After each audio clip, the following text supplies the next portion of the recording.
नमस्कार, मुद्दे की बात में आपका स्वागत है। मैं हूं मनोज मनु। देश भर में चल रहे बुलडोजर एक्शन को लेकर सुप्रीम कोर्ट दिशा निर्देश तय करेगा। कोर्ट ने कहा है कि किसी व्यक्ति पर अपराध का आरोप लगाना उसका मकान गिराने का आधार नहीं हो सकता। बुलडोजर कार्रवाई से पहले कानूनी प्रक्रिया का पालन होना चाहिए। इसमें मकान मालिक को नोटिस भेजना, जवाब और अपील का मौका देना भी शामिल है।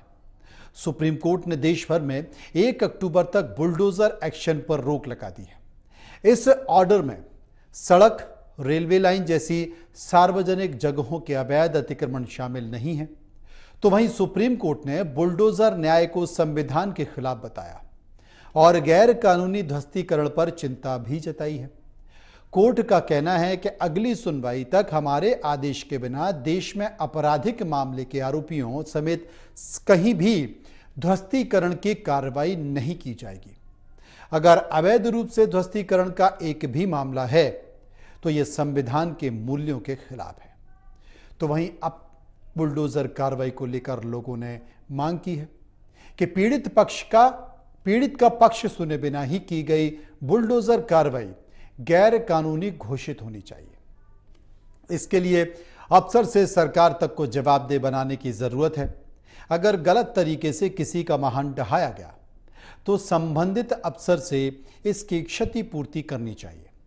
लेकिन देश में किसी भी आरोपी की संपत्ति रातों रात जमींदोज किए जाने का अभी कोई कानून नहीं बना है।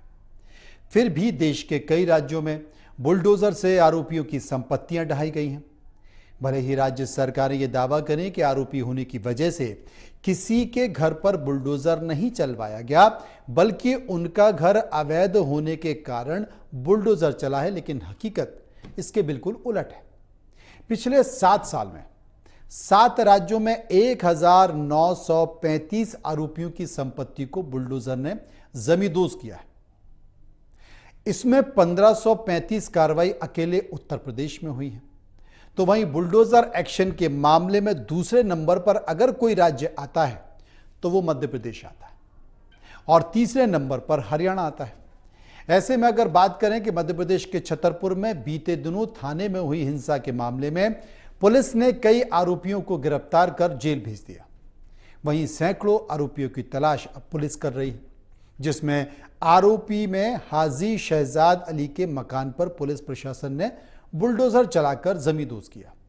वहीं धर्मनगरी उज्जैन में पिछले 2 सालों में 12 से अधिक मकान तोड़ने की कार्रवाई हुई है। ये वे मकान थे जिन्हें आरोपियों को बताकर तोड़ा गया। किसी आरोपी के मकान को तोड़ने से पहले मुनादी की जाती है। इसके साथ ही ढोल और बैंड बाजे के साथ उस स्थान पर पहुंचकर तोड़ने की कार्रवाई करते थे। हालांकि मामले में सुप्रीम कोर्ट के वकील वीरेंद्र शर्मा ने बताया कि उनके भी कई क्लाइंट हैं जो कई अपराधों में आरोपी हैं, जिनके मकान तोड़े गए। मकान तोड़ने में शासन ने जल्दबाजी की और नियमों का पालन नहीं किया। जहां मकान बुजुर्ग माता पिता के नाम पर हैं और आरोपी बेटा है, ऐसे मकान भी तोड़ दिए गए। इसके साथ ही ऐसे मकान भी तोड़े गए जो नियमों के अधीन बनाए गए थे। शासन को चाहिए कि वो सभी पैरामीटर की जांच करें और इसके बाद ही कार्रवाई हो।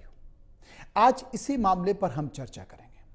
चर्चा के लिए कुछ हमारे सहयोगी हमारे साथ जुड़ेंगे, लेकिन उसके पहले ये जो अतिक्रमण और बुलडोजर की कार्रवाई है उससे संबंधित कुछ बयान है। एक बार उन बयानों को सुनिए। आज सुप्रीम कोर्ट जमीयत उलमा हिंद की जो महमूद साहब मदनी साहब ने पिटीशन दाखिल की है, उस पर सुनवाई करते वक्त सुप्रीम कोर्ट ने जो पिछली बार गाइडलाइंस मांगी थी, सारी पार्टी ने गाइडलाइंस सबमिट की और कोर्ट ने कहा है कि कोई भी डोमिनेशन कोर्ट की बगैर परमिशन के नहीं होगा, एक्सेप्ट कि जो रोड पे इंक्रोचमेंट है या रेलवे ट्रैक पे इंक्रोचमेंट है उस पर लागू नहीं होगा, और बकिया कोई भी डेमोलिशन कोर्ट की परमिशन के बगैर नहीं किया जा सकता। और मैटर 1 अक्टूबर को लगाया है फर्दर सुनवाई के लिए। सारी पार्टीज ने जो सजेशन दिया है उसमें डिफरेंट नेता पॉलिटिशियंस जो भी मीटिंग्स में या वैसे स्टेटमेंट देते रहते हैं टीवी पे, वो सब सारा हम लोगों ने रेफरेंस दिया कि ये जो डेमोलिशन हो रहा है पिन्यूटिव नेचर में हो रहा है और ये लोग दिखा रहे हैं कि हम एक कम्युनिटी के खिलाफ कर रहे हैं, उनको पनिश कर रहे हैं। तो वो सारा कंसीडर करते हुए कोर्ट ने आज बोला है कि कोई भी डेमोलिशन नहीं होगा बगैर कोर्ट की परमिशन के। हाँ, अगर कहीं रोड पे इंक्रोचमेंट है, कोई और लैंड पे या वाटर बॉडीज पे है, उसको आप डिमोलिश कर सकते हैं। देखिए क्या है कि जो है मकान तोड़ने के बेसिक जो पैरामीटर्स है उसकी ओर शासन ने कभी ध्यान नहीं दिया। जल्दबाजी में लिया गया निर्णय हमेशा जो है वो निर्णय को दूषित करता है। एप्लीकेशन ऑफ माइंड सबसे इंपॉर्टेंट चीज है। सुप्रीम कोर्ट की जो अभी गाइडलाइन आई है उसमें उन्होंने कहा कि आगामी आदेश तक कोई भी निर्माण कार्य जो हुए हैं वो तोड़े नहीं जाएंगे। अब ठीक है, उन्होंने कुछ एक्सेप्शन दिए हैं कि भाई रेलवे मार्ग में है, रोड है, जहां अतिक्रमण कर रखे हैं, शासकीय भूमि पर जो अतिक्रमण है उनको जो है हम छूट दे रहे हैं। पर सबसे महत्वपूर्ण क्या बात थी कि जब हनुमान जी भी जो है लंका में घुसे तो उन्होंने विभीषण का मकान नहीं जलाया, बाकी मकान जरूर जला दिए थे। तो यदि धर्म और संस्कृति की बात करें, लोगों के और अपराधियों के मकान टूटना चाहिए यदि वो अवैध हैं, कोई आपराधिक गतिविधियां वहां की जा रही है, कोई सट्टा जुआ चल रहा है या ड्रग्स का कोई ऐसा नशीला व्यापार कर रहे हैं उस स्थान से, और वो स्थान अवैध रूप से बनाया गया है। दो बातों को आप सामने समझना आवश्यक है। कोई भी संपत्ति है वो किसी व्यक्ति की संपत्ति नहीं है। इंक्रोचमेंट वाले मामले के लिए पूछ रहे हैं आप? अभी देखिए सुप्रीम कोर्ट में उसमें हियरिंग अभी होना बाकी है। 1 अक्टूबर तक के लिए सुप्रीम कोर्ट में सारे के सारे इंक्रोचमेंट जो नदी, तालाब या सार्वजनिक सड़क के किनारे हैं उनको तोड़ने से रोका है सरकारों को। और एक्चुअल में ये है क्या कि ये डोमेन जो है सरकार का तो है इंक्रोचमेंट हटाने का, लेकिन उसकी एक विधिक प्रक्रिया है जिसको पालन करने के पश्चात ही कोई अतिक्रमण हटाया जा सकता है। और उसके लिए कोर्ट्स हैं, कोर्ट से आर्डर लेने के बाद ही पूरी प्रक्रिया अडॉप्ट करने के बाद कानून की इंक्रोचमेंट हटाया जा सकता है। लेकिन बीच बीच में ऐसे उदाहरण आए कि जिसमें चटमंगनी पट ब्याज वाला काम प्रशासन ने किया और बिना उनको सुनवाई का अवसर दिए पक्षकार को, और वो इंक्रोचमेंट खत्म करने का जो काम किया उस पर सुप्रीम कोर्ट ने इसमें अभी कुछ दिन पहले हुए निर्णय में अपने 1 तारीख तक के लिए संपूर्ण रोक लगा दी है। सुप्रीम कोर्ट द्वारा जो आदेश दिया गया है उसमें यह बताया गया है कि यदि किसी प्रकार का कोई व्यक्ति कोई अपराध करता है या अपराध में संलग्न रहता है या किसी का सहयोग करता है तो उसका मकान या उसकी जो भी प्रॉपर्टी उस पर दावा देने का जो कार्य हो रहा था उसके संबंध में आदेश पारित किया गया है। उसमें बताया गया है कि नियम या प्रक्रिया विपरीत अगर कोई कृत्य हो रहा है तो उसको करने का अधिकार प्रशासनिक व्यवस्था को नहीं है। अगर किसी भी प्रकार का अवैध निर्माण या अतिक्रमण होता है तो सबसे पहली बात व्यवस्था की है कि ये चीज़ होती ही क्यों है। अवैध निर्माण होना और अतिक्रमण होना ही अपने आप में एक अपराध है, और पश्चात यदि उन्हें तोड़ना है तो उनकी एक प्रक्रिया है विधिनुसार नगर निगम अधिनियम, नगर पालिका अधिनियम, पंचायत अधिनियम में व्यवस्था दी गई है कि आप उनको सूचना पत्र देकर एक निश्चित समयावधि में अगर वो काम नहीं करते हैं तो उसे आप विधि। अब आपको बताते हैं कि मध्य प्रदेश में बुलडोजर एक्शन की शुरुआत 90 के दशक में हुई थी। पूर्व मुख्यमंत्री बाबूलाल गौर ने पहली बार इसका इस्तेमाल भोपाल की सड़क को चौड़ा करने और अतिक्रमण हटाने के लिए किया था। तब से बुलडोजर एक्शन कानून व्यवस्था का हिस्सा बन गया। 2018 में फिर कमलनाथ की सरकार आ गई। कई लोगों पर मध्य प्रदेश में ग्वालियर, इंदौर, भोपाल सहित कई जिलों में बुलडोजर एक्शन हुआ। उस कार्रवाई में भी यह बताया गया कि कई भूमाफियाओं ने नियम विरुद्ध अवैध कब्जा कर लिया या अवैध बिल्डिंग बना ली या फिर सरकारी जमीन को कब्जा लिया। हालांकि 2020 में जब शिवराज की सरकार आई तो जहां भी बुलडोजर चला था वहां इमारतें खड़ी हो गई। अब सबसे बड़ा सवाल है कि शिवराज सिंह चौहान गलत थे या कमलनाथ गलत हैं। अगर कमलनाथ ने और उनके प्रशासन ने यह कार्रवाई की, बुलडोजर एक्शन चलाया, मकान तोड़े और तमाम जमीनों का अतिक्रमण हटाया, तो वापस फिर वहां इमारतें कैसे बन गई? प्रशासन या तो उस समय गलत था या प्रशासन इस समय गलत है। क्या बुलडोजर कार्रवाई 50% जो कार्रवाई हुई है वो पावर पॉलिटिक्स का हिस्सा है? इसी पर हम चर्चा करेंगे। सबसे पहले हम संभव के पास चलते हैं। जब यह सुनवाई चल रही थी सुप्रीम कोर्ट में बुलडोजर एक्शन को लेकर, तो संभव वहां पर मौजूद है। संभव, ये तो स्पष्ट तौर पर नजर आता है जिस तरीके से अभी एक वकील कह रहे थे चट मंगनी पट ब्याह वाली स्थिति कर रहे थे, तो ये तो पता चलता है कि भाई ये पावर पॉलिटिक्स है। और इस पावर पॉलिटिक्स में अगर आप सरकार की नजर में आ गए, सरकार आपसे खुश नहीं है, तो वो एक कानून के आड़ लेती है और आपका अतिक्रमण तोड़ देती है, चाहे आप किसी भी मामलों में, लेकिन उसके लिए एक व्यवस्था है। और उस व्यवस्था का जिक्र सुप्रीम कोर्ट ने किया है। तो संभव मैं ये जानना चाहता हूं कि चाहे वो उत्तर प्रदेश हो, मध्य प्रदेश हो या दूसरे प्रदेश हो, सुप्रीम कोर्ट ने स्पष्ट तौर पर क्या संकेत दिया राज्यों को? देखिए, जो बेंच थी जस्टिस बी.आर. गवई और जस्टिस के.वी. विश्वनाथन की बेंच थी, इन्होंने मामले को सुना, पहले भी टिप्पणियां की थी। दो पक्ष, एक पक्ष सरकार का और दूसरा पक्ष जो जमीयत उलेमा की जो पिटीशन थी उनका। दोनों पक्षों को सुनने के बाद एक तरफ कई ओरल मौखिक टिप्पणी की गई, ऑब्जर्वेशन कोर्ट देती है, दूसरी तरफ ऑर्डर पास करती है। तो कई बार मीडिया में जो मौखिक टिप्पणियां होती हैं वो बड़ी हेडलाइन बन के उभरती हैं, और जो ऑर्डर होता है वो 1-2 दिन बाद या जब अपलोड होता है सुप्रीम कोर्ट की वेबसाइट पे तब हम लोगों को मिलता है। तो ऑब्जर्वेशंस में भी सुप्रीम कोर्ट ने बहुत साफ सुथरे तौर पे कहा था कि ये जो बुलडोजर न्याय है इसके पीछे क्या क्या सोची कोई समझी साजिश है, कोई तरीका है, या बुलडोजर जो ये न्याय है ये कानून के दायरे में किया जाता है। और जिस तरह का माहौल बन रहा है उसके लिए लेकर के सरकार से सीधे सवाल पूछे गए थे, जहां पर solicitor general SC. Tushar Mehta ने सरकार का पक्ष रखा था और कहा था कि जो भी बुलडोजर एक्शन हो रहा है वो न्याय संगत है और कानून के दायरे के बाहर नहीं हो रहा है। हम कोई कानून का उल्लंघन करके एक तरह का कोई माहौल नहीं बना रहे हैं। हालांकि सुप्रीम कोर्ट की इस बेंच ने, जस्टिस बी.आर. गवई की इस बेंच ने कई सवाल इस तरह पर नेताओं पर भी लगाए थे कि ये तो खुल के बोला जा रहा है कि किसी का घर उजाड़ दिया या कोई किसी और क्रिमिनल केस में फंसा है या कोई सिविल सूट है और सरकार को लगा कि ये तो सरकार को लगा कि ये बुलडोजर यहाँ पर चलना चाहिए और बुलडोजर वहां पर चला।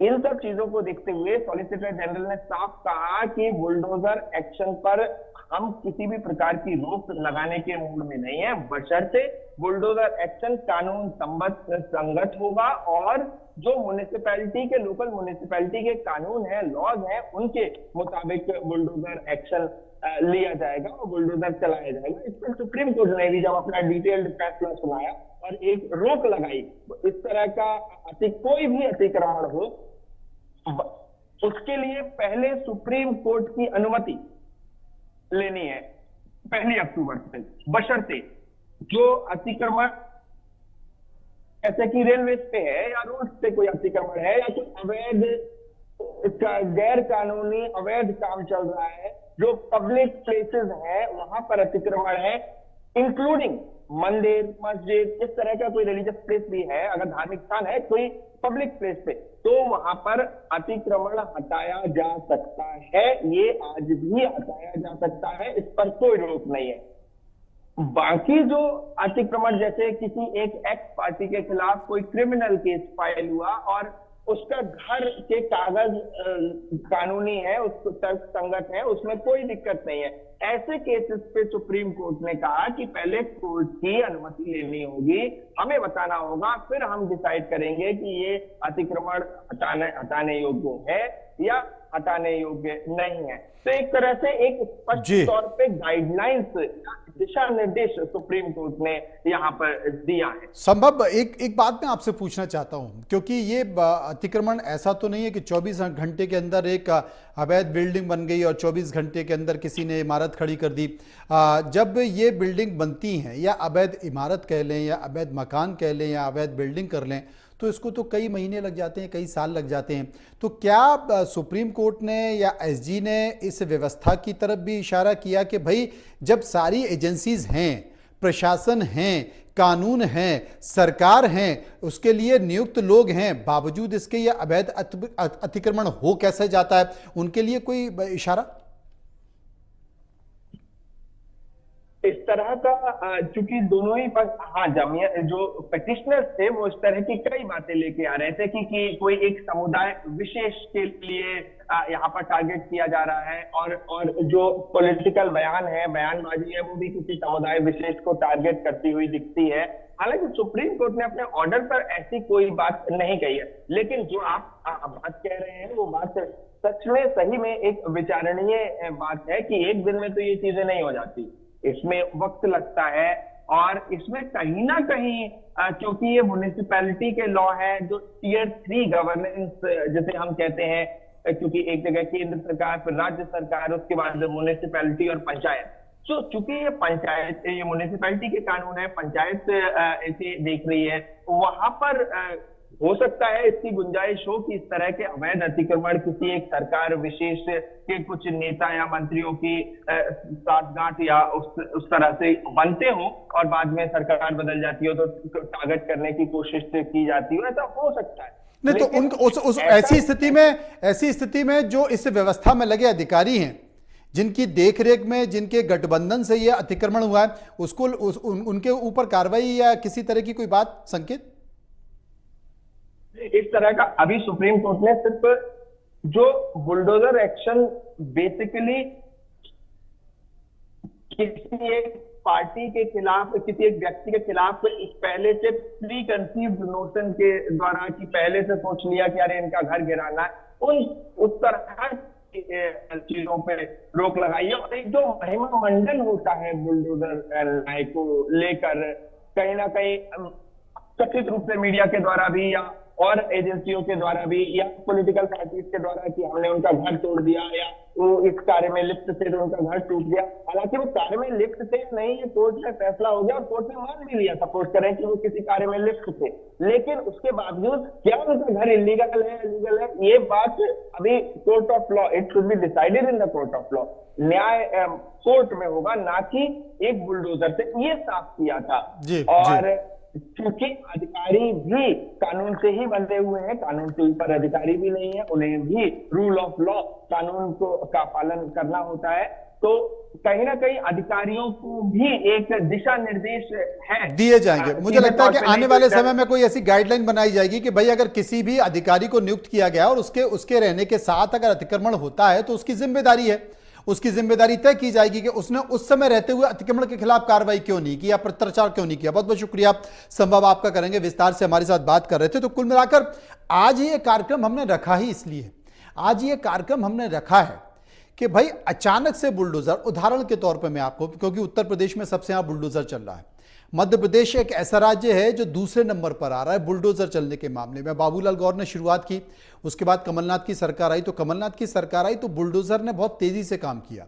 और आप जानकर आश्चर्यचकित हो जाएंगे कि कमलनाथ की सरकार में ऐसे करीब करीब 60% मामलों पर बुलडोजर चला, और जैसे ही 2020 में बीजेपी की सरकार आई 18-19 महीने बाद, तो जिन जिन मकानों पर, जिन बिल्डिंग पर, जिन कॉम्प्लेक्स पर यह बुलडोजर एक्शन हुआ, वहां आज दोबारा से इमारतें बन गई। तो उस समय जो एक्शन हुआ था, चाहे वो ग्वालियर की बात हो, चाहे वो इंदौर की बात हो, भोपाल की बात हो, तो उस समय जो अधिकारियों ने बुलडोजर एक्शन चलाया, यही कह के चलाया था ना कि यह अतिक्रमण है, यह अवैध निर्माण है। आज वहां पर निर्माण कैसे हो गया? तो या उस समय के अधिकारी गलत थे या आज के अधिकारी गलत हैं? यह भी मैं आपको बता दूं, कमलनाथ की सरकार जाने के बाद जैसे ही बीजेपी की सरकार आई, उसके बाद फिर उन तमाम कांग्रेसी नेताओं को चिन्हित किया गया कि भाई इनके ढूंढो कौन से होटल हैं, कौन सी इनकी बिल्डिंग है जिनको अवैध अतिक्रमण के हिसाब से चिन्हित किया जा सकता है। ऐसे बहुत सारे लोगों पर कार्रवाई हुई। तो बेसिकली ये राजनीतिक कार्रवाई ज्यादा होती है। 40% 40% कार्रवाई सही होती है, लेकिन 50 से 60% राजनीतिक कार्रवाई होती है। और इसी तरह के लोग फिर क्या होते हैं, उनको लगता है कि अब कांग्रेस की सरकार चली गई, बीजेपी की आई, तो बोले भैया ये टूट जाएगा, चलो अपन वापस शामिल हो जाते हैं बीजेपी में। बहुत सारे लोग इस दबाव में, इस डर के कारण, इस भय के कारण राजनीतिक पार्टी भी बदल देते हैं। और आपने देखा कि जब कांग्रेस की सरकार आई तो उस समय जब बीजेपी के कई लोग छोड़कर कांग्रेस में चले गए, फिर जब वापस सरकार चली गई तो वो लोग फिर कांग्रेस छोड़कर बीजेपी में चले गए। एक बड़ा कारण है। लेकिन सबसे बड़ी बात यहां पर यह है कि जब इतना बड़ा अमला नगर निगम का है, नगर पालिका का है, मदाखलत दस्ता है, अतिक्रमण दस्ता है, नगर निगम के इतने अधिकारी हैं, तो उनके, और उसमें बाकायदा वार्ड ऑफिसर्स होते हैं, तमाम जेडोज होते हैं, उसके बावजूद अवैध अतिक्रमण क्यों हो जाता है? कैसे बिल्डिंग बन जाती है? कार्रवाई की नब्ज में जाना पड़ेगा ना। अगर किसी अधिकारी जिसको उस वार्ड की जिम्मेदारी है, उस इलाके की जिम्मेदारी है, अगर उसके इलाके में अवैध अतिक्रमण हो रहा है और वो अधिकारी उस पर कार्रवाई नहीं कर रहा है, वो प्रशासन को नहीं लिख रहा, वो सरकार को नहीं लिख रहा है कि ये अवैध अतिक्रमण है, तो और उसके बाद बिल्डिंग खड़ी हो जाती है और वो भाई साहब ट्रांसफर होके चले जाते हैं, उनकी जिम्मेदारी खत्म। ऐसे अधिकारी को चिन्हित करना पड़ेगा। अगर आपकी ड्यूटी यहां पर है, आपकी जिम्मेदारी यहां पर है और आपके रहते हुए यह अवैध अतिक्रमण हो गया है, तो उस अधिकारी को पकड़ना पड़ेगा, उसके खिलाफ कार्रवाई करनी पड़ेगी, तभी इस तरह के अवैध अतिक्रमण रुक पाएंगे। दूसरी चीज, ये मामले अदालत में चले जाते हैं और अदालतों में 10 साल, 5 साल, 15 साल चलते रहते हैं। कई ऐसी प्रदेश में अवैध बिल्डिंग है जहां 15 साल तक मामले चल रहे हैं, अवैध बिल्डिंग खड़ी हुई है और मामले चल रहे हैं और फैसला नहीं आ रहा है। व्यवस्था नीचे से ऊपर तक बिगड़ी हुई है ना, तो इस व्यवस्था को तो ठीक कीजिए। हम कुलभूषण के पास चलेंगे जो हमारे सहयोगी हैं भोपाल में, फिर हम दीपक के पास भी चलेंगे रायपुर में भी, क्योंकि छत्तीसगढ़ में भी वही स्थिति हो रही है। अब कांग्रेस की सरकार चली गई, बीजेपी की सरकार आ गई, अब वहां पर बोले चिन्हित करो किसके घर पर अवैध अतिक्रमण चलाना और किसकी बिल्डिंग पर अवैध अतिक्रमण चलाना है। तो कुलभूषण हमारे साथ हैं। कुलभूषण, ये जो बुलडोजर एक्शन है, क्योंकि मध्य प्रदेश में भी बहुत तेजी से चल रहा था, अब सुप्रीम कोर्ट ने गाइडलाइन दे दी है, तो इस पूरे मामले में चूंकि सुप्रीम कोर्ट ने गाइडलाइन दी, तो क्या कुछ अधिकारी, प्रशासन, सरकार डरी है? जो चिन्हित करने की कोशिश की जा रही है उस पर कार्रवाई आगे बढ़ रही है, या कम से कम उन अधिकारियों को सरकार चिन्हित कर रही है, या ऐसा कुछ प्रयास किया जा रहा है कि भैया ये तुम्हारे कार्यकाल में हुआ था अवैध कर्म, जिम्मेदारी तो तुमको लेनी पड़ेगी, चाहे आपका तबादला कहीं भी हो गया हो? बिल्कुल। मध्य प्रदेश में अगर हम बात करें तो अभी फिलहाल ऐसी हमें कोई कार्रवाई नजर नहीं आ रही है कि जिसमें अधिकारियों को चिन्हित किया जाए कि उनके कार्यकाल के दौरान जो परमिशन दी गई थी या नहीं दी गई थी, उन अधिकारियों पे कार्रवाई की जाएगी कि आखिरकार आपने बुलडोजर किसकी परमिशन से चलाया। कुछ उदाहरण हम देखेंगे, लेकिन पिछले 3 साल की बात की जाए तो 3 साल में तकरीबन 300 लोगों के घर में बुलडोजर चला। इसमें हालांकि किसी हम एक समुदाय की बात नहीं करेंगे, 99 हिंदुओं के घर में बुलडोजर चला है, उनकी दुकानों में बुलडोजर चला, और इसके साथ ही एक बड़ा आंकड़ा मुस्लिम 160 मुस्लिम के घर परिवार में बुलडोजर चला। इसके साथ ही 15,000 से ज्यादा ऐसी एकड़ जमीन है जिसपे सरकार का हमें बुलडोजर दिखाई दिया। लेकिन मध्य प्रदेश में हमें बुलडोजर के अलग अलग रंग नजर आए। 2018 में जब कमलनाथ की सरकार बनी थी तो कमलनाथ ने एक अभियान शुरू किया था, शुद्ध के लिए युद्ध। इस अभियान के अंतर्गत जो घी माफिया है या भू माफिया है, रेत माफिया है, इनके खिलाफ जो है लगातार बुलडोजर चलते हुए नजर आ रहे थे। हालांकि जब एक बार फिर से शिवराज सिंह चौहान की सरकार बनती है, वो मुख्यमंत्री बनते हैं, तो उन्होंने इस कार्रवाई को और तेजी से आगे बढ़ाया। लेकिन इस बीच हमें राजनीतिक बुलडोजर भी नजर आए।